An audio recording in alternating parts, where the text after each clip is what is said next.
एक ऐसी retail chain company जो कि अपने निवेशकों को कम से कम टाइम में महज 10 गुना का रिटर्न दे दी। क्या आप जानना चाहेंगे इस कंपनी का नाम क्या है? इस कंपनी का नाम है V2 रिटेल और यहां पर हम इसके टेक्निकल एनालिसिस के बारे में बात करने वाले हैं।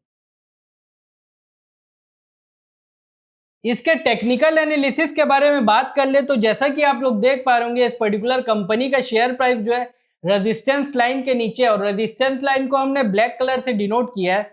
और इसका शेयर प्राइस की बात कर ले तो ये कंसोलिडेट हो रहा है, जिसको कि हमने रेक्टेंगल स्पेस से डिनोट किया है, जो कि येलो कलर का दिख रहा है।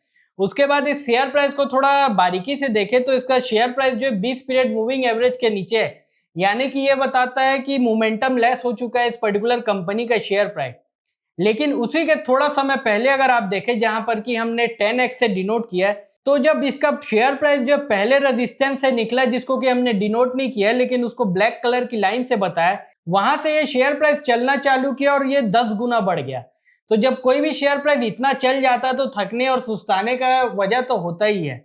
इसके बाद हम लोग RSI के बारे में बात कर ले तो जैसा कि आप लोग देख पा रहे होंगे, जब ये कंपनी लगभग 10 गुना का रिटर्न बनाई तो उस समय RSI जो एकदम हायर हाई पे था और लगभग 70 पीरियड के ऊपर बहुत समय तक जो है हवर कर रहा था।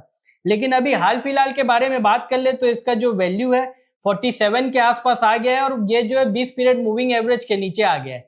यानी कि ये बता रहा है कि ये शेयर जो मोमेंटम प्लेयर के हाथ से निकलता जा रहा है और ये वीक होता जा रहा है। इसके टॉप लाइन और बॉटम लाइन जैसे कि आप लोग देख पा रहे होंगे, सीढ़ी के हिसाब से धीरे धीरे करके बढ़ते जा रहे हैं, जो कि एक प्रकार से पॉजिटिव है।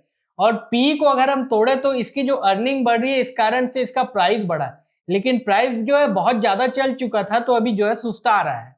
इस कंपनी के शेयर होल्डिंग के बारे में बात कर ले तो जैसा कि आप लोग देख पा रहे होंगे, बीते कुछ क्वार्टर में जो प्रमोटर ने थोड़े थोड़े करके अपनी क्वांटिटी को बेचा है, और जब प्रमोटर ने बेचा है तो पब्लिक के शेयर होल्डिंग जो है बढ़ी हुई है। यहाँ पर FII के बारे में बात कर ले तो जैसा कि आप लोग देख पा रहे होंगे, 2024 के 6वें महीने से पहले जो है FII ने लगभग 6% की बाइंग रखी हुई थी इस पर्टिकुलर कंपनी में, जिसको कि बहुत स्पीड से उन्होंने बेच दिया। लेकिन अभी हाल फिलहाल के बारे में बात कर ले तो धीरे धीरे करके FII फिर से पोजीशन बढ़ाते जा रहा है। इसके बाद DII के बारे में बात कर ले तो उसने भी बीते कुछ क्वार्टर में अपनी शेयर होल्डिंग बढ़ाई थी, जिसको कि वो रिड्यूस करते जा रहे हैं।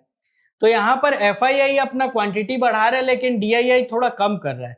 उसी के साथ साथ नॉन इंस्टीट्यूशनल इन्वेस्टर की बात कर ले तो उनका जो क्वांटिटी है वो धीरे धीरे करके घटते जा रहा है, जैसे कि FII बढ़ाते जा रहे हैं।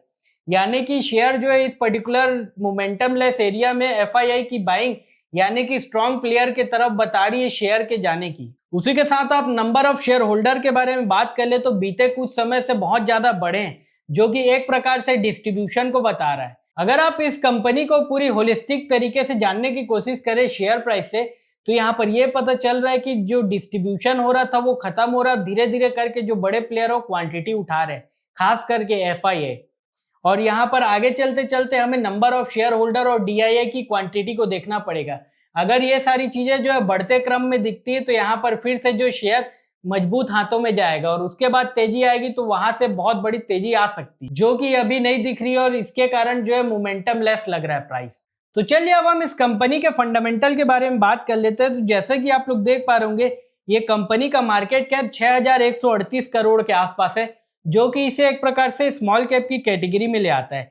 इसके साथ साथ PE की बात कर ले तो 76 है, जो कि अपने इंडस्ट्री के PE से कम है, क्योंकि इंडिया में जितनी भी रिटेल चेन की बात कर ले, चाहे विशाल मेगा मार्ट की, डी मार्ट की या किसी भी प्रकार से रिटेल चेन की, तो उसका PE जो है ज्यादा रहता है, उससे कम मिल रहा है। EPS के बारे में आप देख पा रहे होंगे तो 23 है, और PEG रेशियो के बारे में बात कर ले, जो कि ग्रोथ आधारित वैल्यूएशन को बताता है, तो वो धीरे धीरे करके कम होते जा रहा है, जो कि एक प्रकार से अच्छा है इस पर्टिकुलर कंपनी के लिए। रेशियो की हम बात करें तो जैसा कि आप लोग देख पा रहे होंगे, रेशियो में चाहे return on equity, capital employed या एसेट हो, वो धीरे धीरे करके बढ़ता जा रहा है। और इसे जो है हमने हाल फिलहाल में रेड कलर के उससे भी दिखाया है, सर्कल से। जैसे कि आप लोग देख पा रहे होंगे, बीते कुछ क्वार्टर से चीजें जो है इंप्रूव हुई हैं। ऐसा इसलिए भी हुआ है क्योंकि कंपनी की एफिशिएंसी जो है बढ़ती जा रही है और ऑपरेटिंग लीवरेज आए इसके कारण।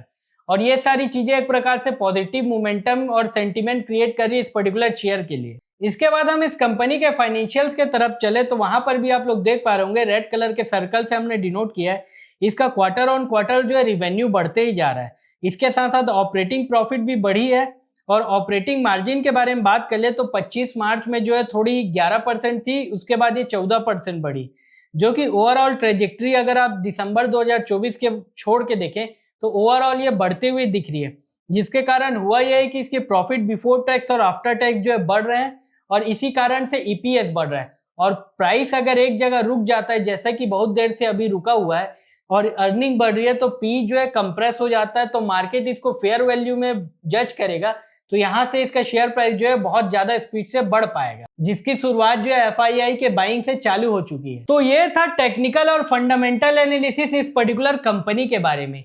अगर इससे रिलेटेड आपको कुछ और जानना हो तो आप कमेंट करके बता सकते हैं, और ऐसी और एक्साइटिंग जानकारी जानने के लिए हमारे इस चैनल को आप लाइक, सब्सक्राइब एंड शेयर करें। धन्यवाद।